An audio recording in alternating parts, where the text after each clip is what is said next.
미국 사람들이 너무나 좋아하고 사랑하는 작곡가 한 사람이 있습니다. 조지 거슈인이라는 이름을 가진 분인데 랩소디 인 블루라는 곡으로 유명한 분입니다. 이분이 생전에 남기신 아주 유명한 얘기가 있습니다. 내가 뮤즈의 여신만을 기다렸다면 평생 몇 곡밖에 작곡하지 못했을 것이다 라는 거예요. 무슨 얘기인가 하면 자기 그 작품들이 존재하게 된 것은 성광처럼 떠오르는 영감에 의해서가 아니라 피나는 노력의 결과였다라는 얘기입니다. 그가 그런 얘기를 하더라고요. 작업을 어떻게 했는가 하면 아침 식사한 다음에 점심 식사할 때까지 꼬박 피아노 앞에서 작곡을 했다고 해요.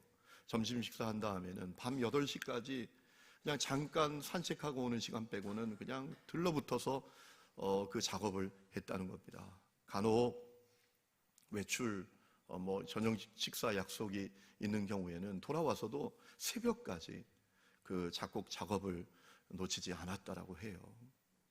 그의 그 모든 그 작품들은 그의 피나는 노력의 결과였다라는 거지요.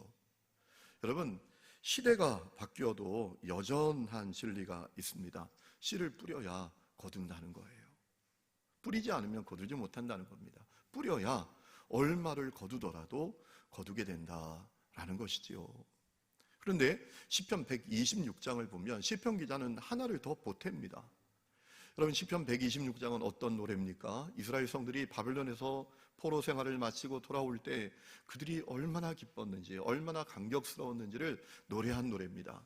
1절에 이렇게 노래하죠. 여호와께서 시온의 포로를 돌려보내실 때 우리는 꿈꾸는 것 같았도다.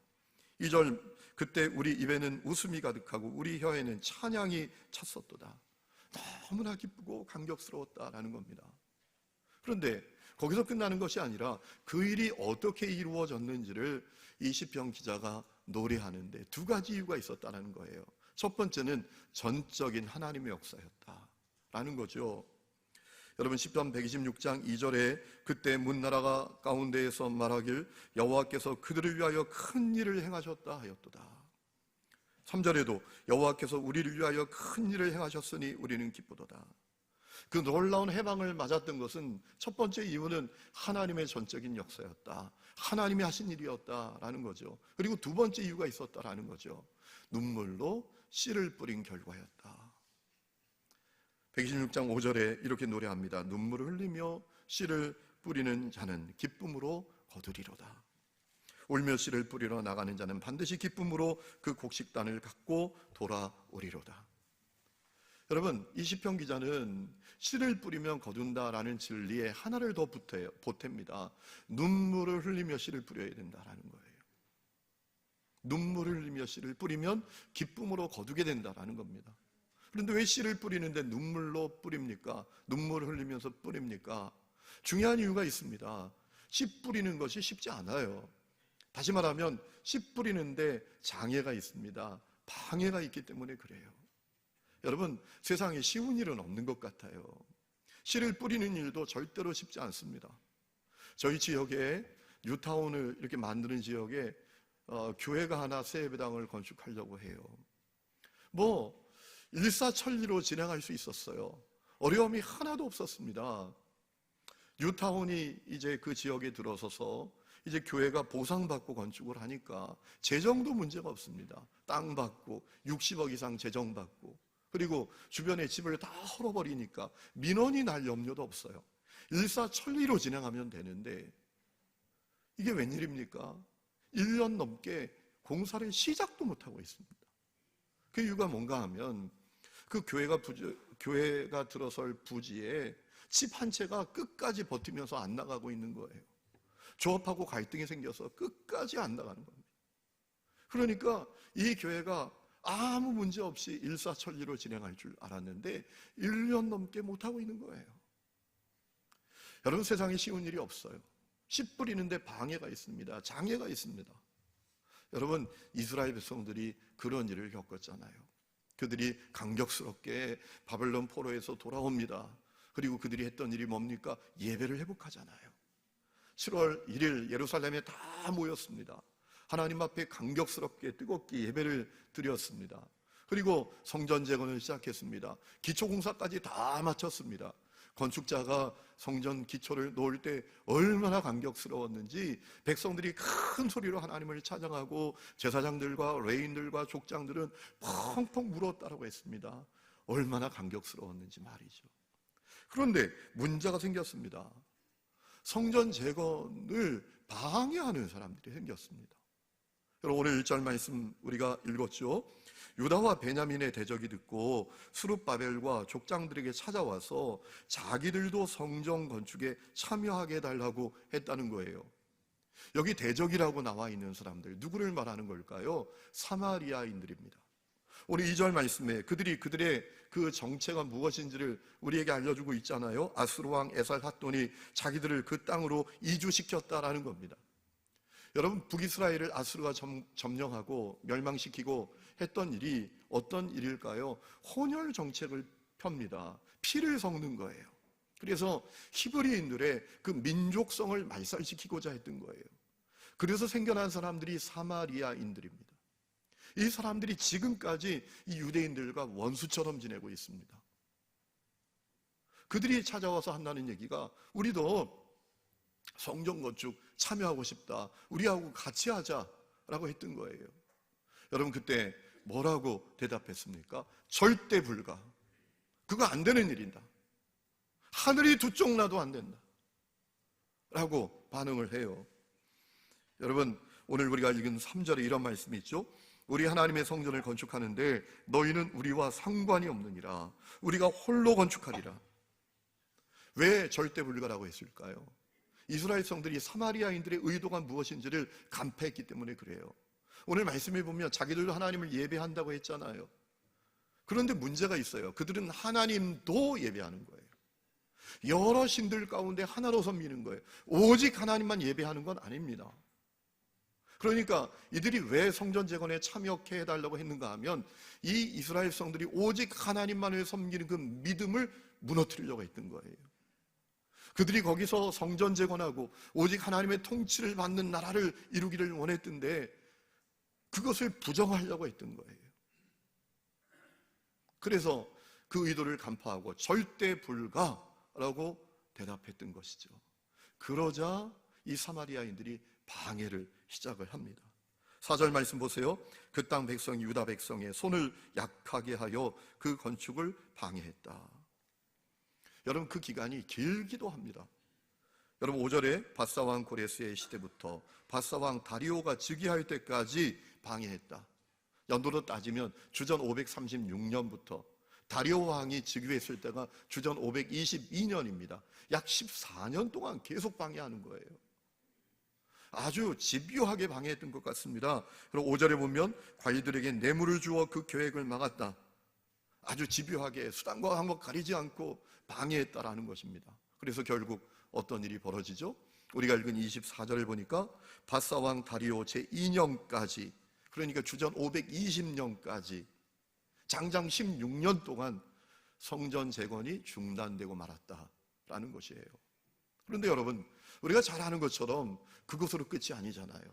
이스라엘 성들이 다시 성전 재건을 시작합니다. 그리고 성전 재건을 완수합니다. 주전 516년에 말이죠.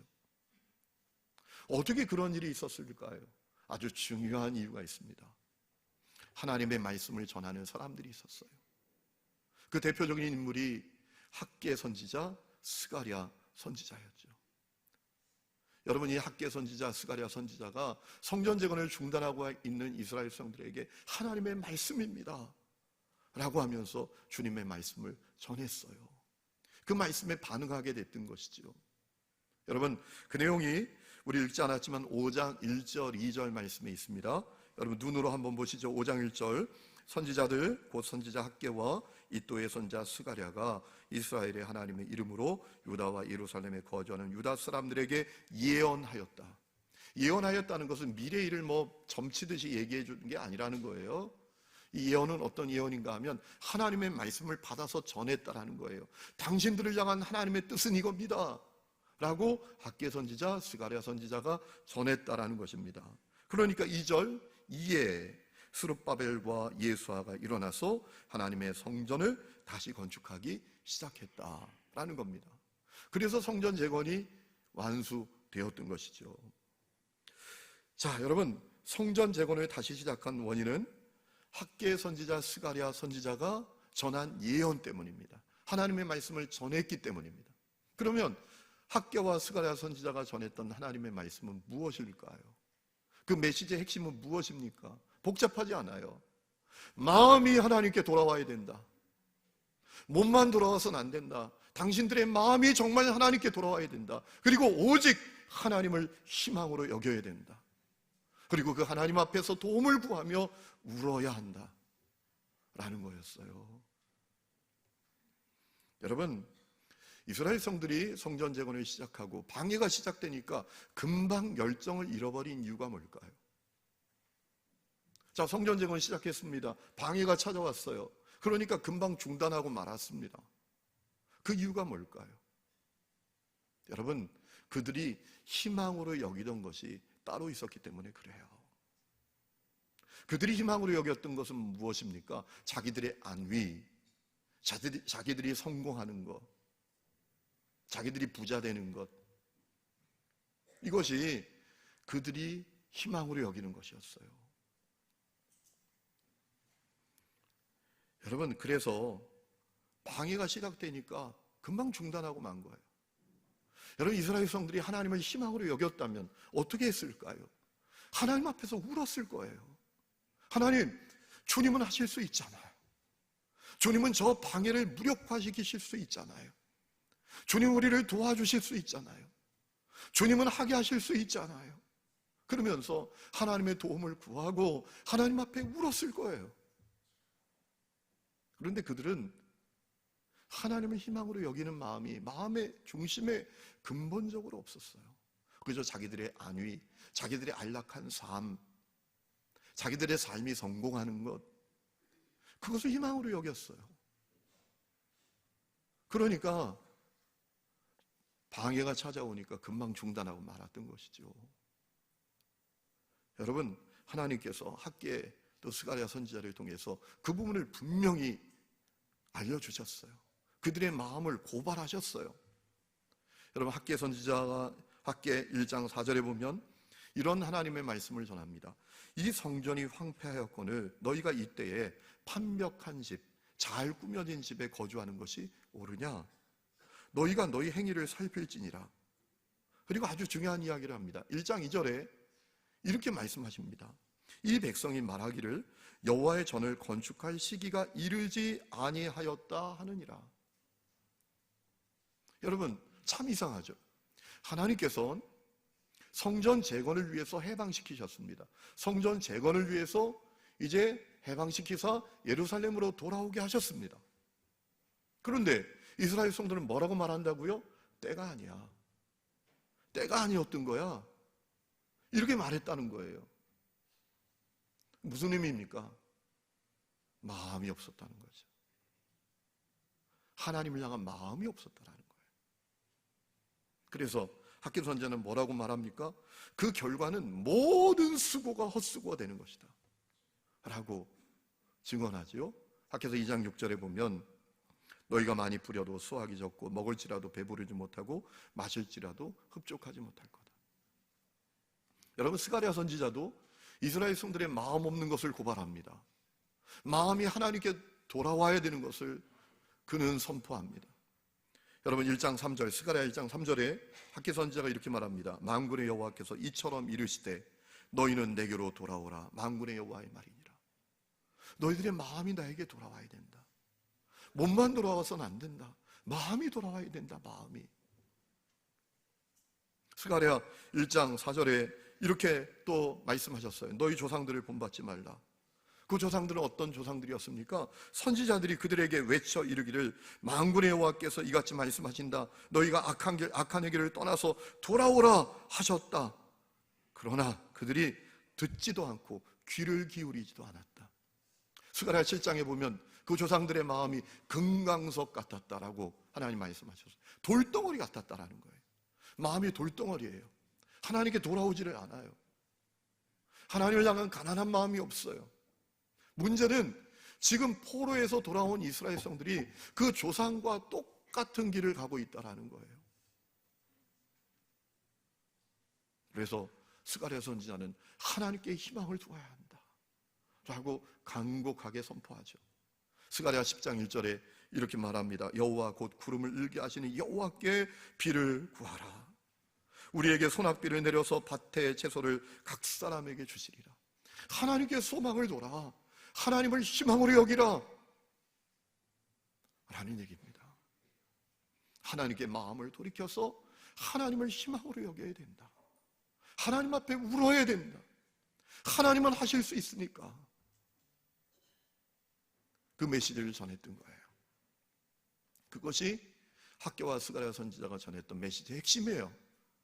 여러분, 다행스러운 것은 이스라엘 백성들이 학개, 스가랴 선지자 또 학개와 스가랴 선지자가 주시는 그 말씀 앞에 반응했다라는 것입니다. 여러분, 에스라 6장 14절 보면 이런 말씀이 있습니다. 유다 사람의 장로들이 선지자 학개와 스가랴의 권면을 따랐다라고 했습니다. 놀라운 말씀이에요. 선포된 말씀에 반응하기로 마음먹었다. 그래, 우리가 마음을 하나님께로 돌려야지. 우리가 정말 주님을 우리의 희망으로 여겨야지. 우리가 하나님께 도움을 구하고 하나님 앞에 울어야지 라는 마음을 갖게 됐다라는 거예요. 여러분, 그러니 역사가 일어납니다. 기적적인 역사가 일어납니다. 이제 방해가 소용이 없습니다. 여러분, 똑같은 방해가 있었어요. 똑같은 장애가 있었는데 그 장애가 문제가 되지 않는 거예요. 여러분, 에스라 5장 5절에 보면 사마리아인들의 그 방해가 여전했지만 하나님의 도우심으로 막을 수 없었다라고 했습니다. 6장 14절 가보면 성전을 재건하는 일이 형통했다. 방해에도 불구하고 형통하게 되었다라고 했습니다. 그리고 15절에 보면 다리오 왕 제6년 아다월 3일에, 그러니까 주전 516년 2월 3일에 성전 재건이 완성됐다라는 거예요. 여러분, 오늘 말씀을 통해서 주님께서 여러분에게 묻고 싶으신 게 있어요. 여러분은 오직 하나님을 희망으로 여기는 분들이십니까? 그래서 여러분은 오직 하나님을 희망으로 여기기 때문에 하나님 앞에 우는 분들이십니까? 주님께서 그것을 알고 싶어 하세요. 여러분, 하나님께서는 우리에게 절대로 우리의 삶이 순탄하고 평탄하게만 할 거라고 말씀하신 적이 없어요. 마태복음 10장에 보면 예수님께서 12제자를 파송하시잖아요. 뭐라 말씀하셨습니까? 내가 너희들을 양을 이리로 보내는 것 같다. 사람들이 너희를 공회에 넘겨주고 회당에서 채찍질할 거다. 너희들이 가는 길이 결코 순탄하지 않을 거다. 평탄하지만은 않을 거다 라고 하셨어요. 여러분, 이삭이 흉년을 만나서 그랄 땅으로 갑니다. 이삭은 원래 가축을 치는 사람이었어요.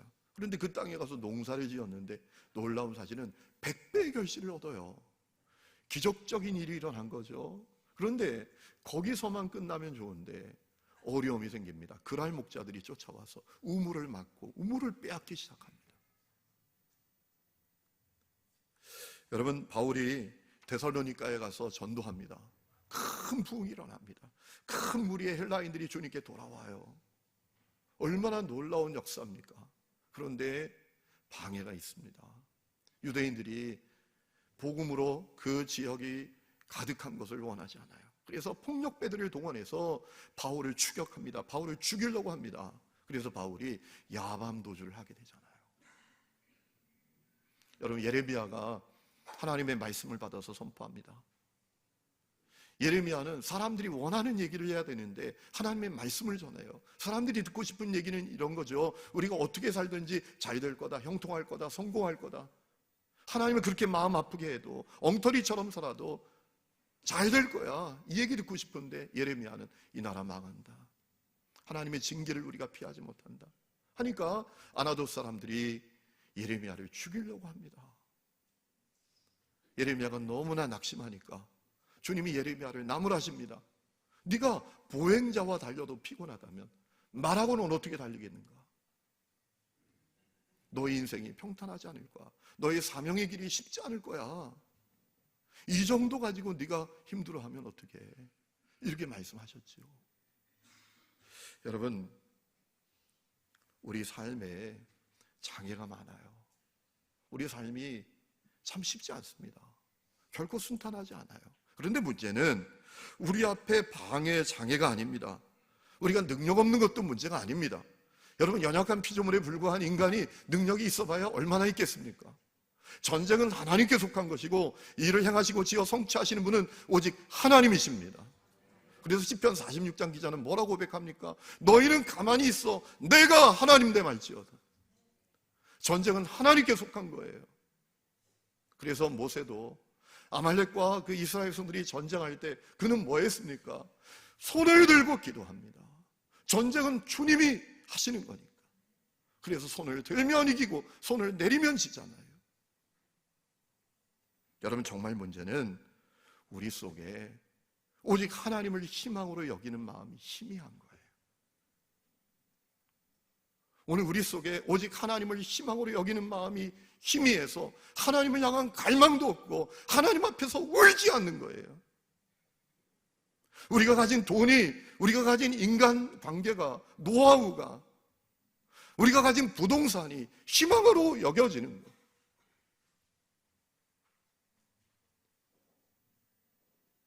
오늘 우리의 문제는 하나님을 희망으로 진정으로 여기지 않아요. 그것이 문제예요. 그래서 하나님 앞에서 울지 않아요. 여러분, 마음이 순전한 아기들을 보세요. 그 아이들은 어려운 문제가 있으면 안 풀리면 속상하면 누구 쫓아갑니까? 엄마 쫓아갑니다. 그리고 뭐 합니까? 울기 시작합니다. 그 아이에게는 엄마가 슈퍼맨이에요. 원더우먼이에요. 주님이 우리에게 원하시는 것 그거 아니에요? 우리가 뭐라고? 제가 천목회를 충주에서 했는데 새벽 기도가 4시 반입니다. 제 아내가 늘 새벽 기도를 했어요. 아이를 들쳐업고 아이를 이렇게 데리고 새벽 기도를 하는데 하루는 새벽 기도 가는데 아이가 곤히 자는 거예요. 아, 자니까 좀 두고 갔다가 와야 되겠다 생각하고 가서 예배를 드리는데 깜짝 놀랐어요. 갑자기 예배당 뒷문이 확 열리더니 와 하는 거예요. 저는 이 장애자 때문에 안 보이잖아요. 교우들도 뭐냐 다 놀래가지고 깜짝 놀래가지고 보니까 저희 첫째 녀석이 그 어린아이가 어떻게 이 교회 사택에서 교회까지 올라오는 언덕이 참 이게 쉽지 않은데 거기를 올라와가지고 문을 열고 와 그러는 거예요. 예배당에 누가 있어요? 엄마가 있어요. 엄마가.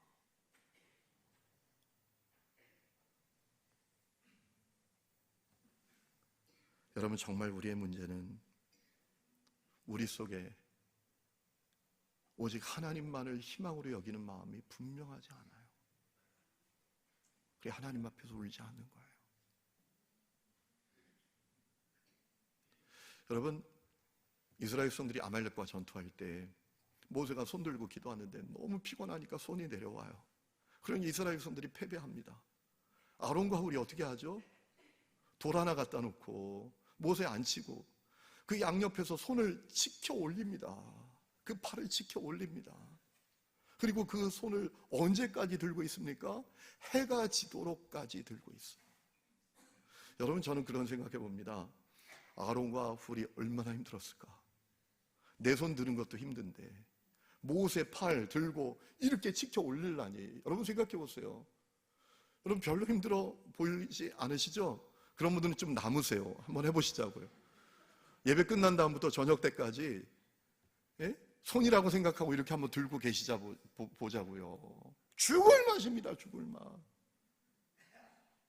눈물이 났을 거예요. 그런데 해가 지도록 그 팔을 붙들어 올렸던 이유가 뭡니까? 오직 하나님만이 우리 희망이시다. 그 마음이 분명했기 때문에 그래요. 여러분, 정말 바뀌어야 될 것은 환경이 아니에요. 내 앞에 있는 문제, 장애가 아닙니다. 정말 바뀌어야 될 것은 내 마음이에요. 오직 하나님을 희망으로 여기지 않는 마음, 그래서 하나님 앞에 울지 못하는 마음, 그게 바뀌어야 돼요. 주님은 우리가 하나님 앞에서 울 때 역사하시겠다고 약속하셨어요. 역대하 7장 14절에 내 이름으로 일컫는 내 백성이 그 악한 길에서 떠나 스스로 겸비하고 기도하여 내 얼굴을 구하면 내가 하늘에서 듣고 그 죄를 사하고 그 땅을 고친다. 아멘. 이사야 66장 2절에 보면 여호와가 말하노라 내 손이 이 모든 것을 지었으므로 그들이 생겼느니라. 무릇 마음이 가난하고 심령에 통회하며 내 말을 듣고 떠는 자 그 사람은 내가 돌볼 것이다. 예수님 마태복음 5장 4절에 말씀하셨어요. 애통하는 자는 복이 있나니 저희가 위로를 받을 것이다. 하나님 앞에 우는 자는 복이 있나니 그가 위로를 받을 것이다. 약속하셨어요. 여러분, 그 약속을 누린 사람들은 얼마나 많습니까? 기스기야는 열왕기하 20장을 보면 죽을 병에 걸렸어요. 사망 선고받습니다. 그때 어떻게 합니까? 얼굴을 벽을 향하고 하나님 앞에서 펑펑 울었습니다. 기적이 일어납니다. 하나님께서 그의 생명을 15년 연장시켜 주십니다. 다윗이 사울에게 쫓겨다닙니다. 죽느냐 사느냐가 걸린 문제입니다. 여러분, 그때 다윗이 했던 일은 하나님 앞에서 울었던 거예요. 시편 6장을 보면 다윗이 이런 고백을 합니다. 밤마다 눈물로 침상을 띄우고 요를 적셨다라는 거예요. 하나님 앞에서 울었는데 얼마나 울었는가? 침상을 눈물로 띄울 정도로 하나님 앞에서 울었다라는 거예요. 그 결과가 무엇입니까? 사울의 그 추격으로부터 그가 안전하게 되었으면 말할 것도 없고, 다윗은 목동 출신이었지만 통일 왕국의 왕이 되었습니다. 여러분, 사도행전 20장을 보면 바울이 예루살렘으로 가다가 밀레도에서 에베소 교회 장로들을 만납니다. 그리고 자기가 아시아에 들어왔을 때부터 어떻게 사역했는지를 얘기하는데 뭐라 말합니까? 겸손과 눈물로 사역했다. 다시 말하면 하나님 앞에서 울었다라는 거예요. 복음을 위해서, 사명을 위해서 그가 사역할 때 말할 수 없는 어려움이 있었어요. 그때마다 하나님 앞에 겸손한 마음으로 울었다라는 것입니다. 여러분, 그 바울은 세계 복음화의 꽃을 피웠어요. 히브리서 5장을 보면 히브리서 기자는 예수님께서 육체에 계실 때 우셨다라고 말씀하셨어요. 예수님께서 육체에 계실 때 자기를 죽음에서 능히 구원하실 이에게 심한 통곡과 눈물로 간구와 소원을 올리셨다라는 겁니다. 예수님도 하나님 앞에서 우셨대. 그래서 예수님은 모든 인류를 구원하는 꽃을 피우셨어요. 사랑하는 성도 여러분, 오늘 우리는 다 우리 인생에 꽃이 피기를 원해요. 불가능은 가능으로 바뀌고, 절망은 희망으로 바뀌고, 슬픔은 기쁨으로 바뀌고, 한숨은 기쁨의 찬송으로 바뀌기를 원하죠. 우리가 다 그렇게 원하죠. 그 방법이 있어요. 젖은 눈물을 회복해야 합니다. 오직 하나님을 희망으로 여기고 하나님 앞에서 울 수 있는 사람들이 되어야 합니다. 여러분, 요즘 나라가 정말 어려워요. 우리가 드디어 마이너스 경제 시대, 경제성장 마이너스 시대에 진입을 했어요. 자영업자들이 몰락하고 있습니다. 거리를 다녀보면 비어있는 점포들이 왜 이리 많은지, 청년 실업자들, 일이 없어서 한숨 쉬고 있는 청년들이 100만 명이 넘어요. 여러분, 그 해결책이 뭐예요? 젖은 눈물이에요. 이 민족을 끌어안고 우는 거예요. 여러분, 예수 믿는 사람들은 지적하는 사람이 아니에요. 비난하는 사람이 아니에요. 가끔 보면 교회 안에서도 정치인 비난하고, 누구 비난하고, 비난하고. 여러분, 그것은 예수 안 믿는 사람들도 다 할 수 있어요. 예수 믿는 우리가 해야 될 것은 하나님 앞에 우는 거예요. 젖은 눈물을 회복하는 거예요.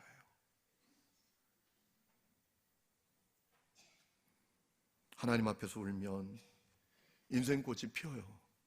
하나님 앞에서 울면 문제 해결꽃이 핍니다. 하나님 앞에 울면 가정꽃이 핍니다. 하나님 앞에 울면 교회꽃도 피고 민족꽃도 피게 될 줄로 믿습니다. 시편 84장에 그들이 눈물 골짜기로 지나갈 때 그곳에 많은 샘이 있을 것이고 이른 비가 복을 채워줄 것이다 라고 했습니다. 그런데 누구에게나 다 그렇게 되는 게 아닙니다. 전제가 있습니다. 그 마음에 주를 향한 시온의 대로가 있는 사람, 그들이 눈물 골짜기로 지나갈 때 거기 오아시스가 있을 것이고 이른 비가 있을 것이다. 시온의 대로라는 게 뭐예요? 오직 하나님만을 희망으로 여기는 마음이죠. 오직 하나님만을 희망으로 여기고 하나님을 향한 마음이 환히 열려있는 사람, 그들이 하나님 앞에서 올 때 거기 오아시스가 있어요. 이른 비가 있어요. 예전에 평양신학교에 다니는 최봉석이라는 학생이 있었어요. 키도 작고 얼굴도 까마잡잡하고 이제 꼼보처럼 얼거서 참 못생긴 그런 친구였는데, 문제는 이 최봉석이라는 학생이 기도만 하면 우는 거예요. 기도만 하면 울어요. 그래서 그 동료 학생들이 짜증을 냅니다. 야, 하나님이 죽었냐? 부모가 죽었냐? 왜 이렇게 기도만 하면 우냐? 불편하게 생각했대요. 이 최봉석이라는 학생이 졸업식 앞두고 학생들이 돌아가면서 졸업 설교를 다 하는데 그때 자기가 왜 울었는지, 왜 기도만 하면 우는지를 이야기했대요. 기도하려고 눈만 감으면 일본에게 나라 뺏긴 것이 너무나 아파서 눈물이 나고, 기도하려고 눈을 감으면 예수님을 알지 못하는 내 민족이 불쌍해서 눈물이 나고, 기도하려고 눈만 감으면 찢어지게 가난한 내 동족이 생각이 나서 눈물이 났다라는 거예요. 그래서 울었다라는 거죠. 그 눈물이 신세 한탄의 눈물이 아니었던 거예요. 하나님 앞에서 울었던 거예요. 여러분, 최봉석이라는 학생이 훌륭한 주님의 사역자가 되었습니다. 눈물로 하나님 앞에 기도하던 그에게 하나님께서 성령의 충만함을 주시고 영적인 파워를 주셔서 그가 여러분 70개가 넘는 교회를 세우면서 수많은 사람들을 주님 앞으로 돌아오게 하는 주님의 일꾼이 되었다라고 해요. 여러분, 울면 인생꽃이 피는 거예요. 제가 초등학교 4학년 때 집안이 쫄딱 망했습니다. 그때 가슴 아팠던 것은 찾아가서 울 부모가 없는 거예요. 부모가 없었던 게 아니에요. 찾아가서 좀 울어야 되는데 울지를 못하겠어요. 왜냐하면 내가 좀 어떻게 도와드려야 되나 이런 마음이 들 정도니까, 내가 어떻게 해서라도 좀 보태야 되나 이런 마음이 들 정도니까. 제가 예전에 우리 교회 오래 다니신 분들에게는 한번 말씀을 드렸잖아요. 한 번은 운동화를 이렇게 보니까 운동화가 다 떨어졌어요. 발가락이 다 보이는 거예요, 운동화가. 그래서 부모님이 이렇게 멀리 가서 일하고 계셨는데 찾아갔어요. 운동화 하나 사달라고. 그랬더니 운동화는 안 사주고 어디서 여자 단화를 하나 들고 오신 거예요. 지금도 잊혀지지가 않아요. 분홍색 샘으로 되어 있는 발목까지 오는 여자 단화. 아니, 내가 머슴한데 그것도 아주 오래 신었는지 그냥 낡았어요. 제가 그게 파란색이었으면 신고 왔을 거예요. 그런데 분홍색 샘으로 된 그 발목까지 오는 이렇게 끝매는 단화를 어디서 갖고 오셔가지고, 아마 이제 치수가 비슷하다고 여겼는지 그걸 어디서 갖고 와가지고 이거 신고 가라는 거예요. 제가 어떻게 했겠어요? 땅바닥에 패대기를 쳤죠. 그때 제가 진짜 한번 화를 냈습니다. 아니, 부모가 돼가지고 신발도 하나 못 사줘요. 그러고 왔어요. 제가 정말 지금도 그걸 후회합니다. 그 심정이 어떻겠어요, 부모의 심정. 찾아와서 울 부모가 없어요. 제가 중학교 3학년 때 예수님 만나고 찾아가서 울 부모가 생겼어요. 하나님 아버지가 생겼어요. 그래서 힘들고 어려우면, 막막하면 하나님 아버지 앞에서 울기 시작했어요. 제가 사역했던 교회가 기도실이 지하실이에요. 장판이 쫙 넓게 깔려있는 기도실입니다. 가운데 이렇게 연통이 긴 큰 난로 하나가 놓여있는 그런 지하실이었는데, 힘들고 어려우면, 답답하면 그 지하실에 가서 그 연통 옆에, 난로 옆에 방석 하나 깔아놓고 하나님 앞에서 울었어요. 하나님 앞에 울었어요. 어느 날 기도하는데 주님이 말씀을 주시더라고요. 사도행전 13장 47절에 있는 말씀이에요.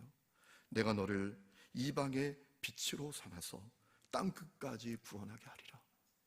이 말씀을 선명하게 주시는 거예요.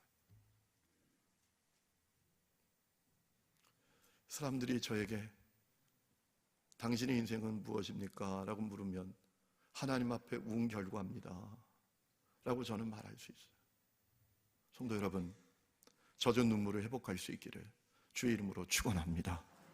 하나님을 희망으로 여기면 그 앞에서 울게 되는 거예요. 하나님, 저 못하는 거 아시죠? 방법 없는 거 아시죠? 사람도 도움이 안 되는 거 아시죠? 그리고 하나님 앞에 우는 거예요. 그건 하나님이 하십니다. 내일부터 7차 마가다락방 기도회가 열립니다. 여러분, 이 기도회 기간 동안 젖은 눈물을 회복할 수 있기를 축복합니다. 여러분 가운데 그런 마음 혹시 가진 분 계신가요? 아니, 무슨 또 특별이란 말을 갖다 붙여가지고 새벽기도 만들고 나를 저렇게 피곤하게 하나. 여러분, 그렇게 생각하지 마세요. 이번 기도회 기간이 여러분이 젖은 눈물을 회복할 때입니다. 여러분, 이스라엘 성들이 다 함께 모여서 젖은 눈물로 주님 앞에 나갈 때가 있었어요. 미스바에서, 포로에서 돌아와서 스무나 광장에서 젖은 눈물로 하나님 앞에 나아갔어요. 그때마다 부흥이 일어나고 민족이 부흥되는 역사가 일어났어요. 오늘 여러분이 그 역사를 경험할 수 있기를 주의 이름으로 축원합니다.